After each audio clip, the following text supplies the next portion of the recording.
Hey everyone, Greta here. Today we are going to talk about this very one thing that if you do this when you're trying to do crow pose, you fail, you fall immediately. And this thing is your gaze. If you look directly down at the floor when you're attempting to do crow, you won't be able to do it. You're destined to fall. Now this is for those of us who are trying to find their balance in crow.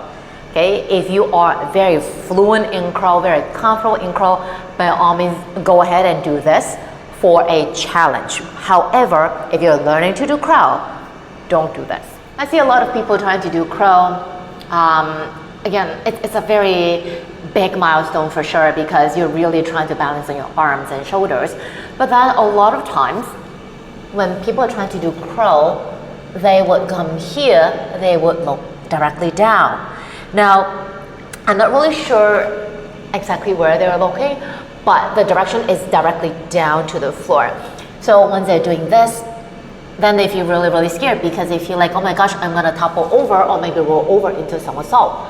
And that's exactly the key. That will happen because you're dropping the gaze down, your head is dropped, okay? And the body follows where your eyes go. For crow and for all the arm balance, you actually want to look forward because in all the arm balance, you're actually playing with balance and you're trying to balance on your arms and shoulders. So the body weight needs to shift forward in order for the lower body to become light enough to lift up away from the floor. So what you actually want to do is you want to look forward. Feel free to have a watch. Feel free to play something far away. Okay. So I'm in the middle of my mat. I'm looking at my watch. And I am moving. I'm moving. I don't have to look at my feet because I can feel them. I can feel the weight transferring from both hands and feet all the way to just my arms while shoulders pressing back. Try not to bring the shoulders too close to the ears. And then eventually I might feel light enough to maybe lift one leg up or maybe both the feet up.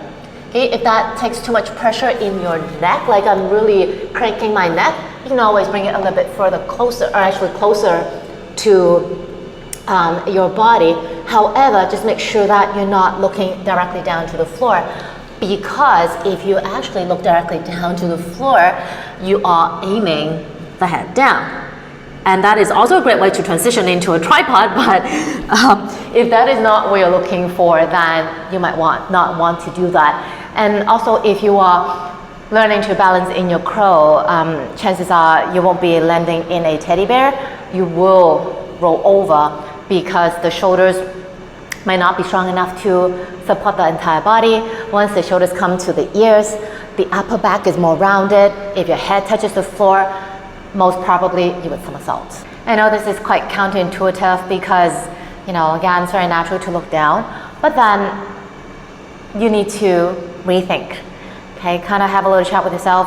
Or maybe if you are very unfamiliar with it, like really not feeling natural to look forward, check out how you're doing in your plank and your chaturanga. If for plank and chaturanga, if you're just gazing directly down, like maybe between your hands or something, or just vertically down, then shift the gaze to look a bit more forward, just to train yourself so that once those two shapes become more familiar with the gazing forward, then the crow and also other arm balance will have an easy time to follow the gaze.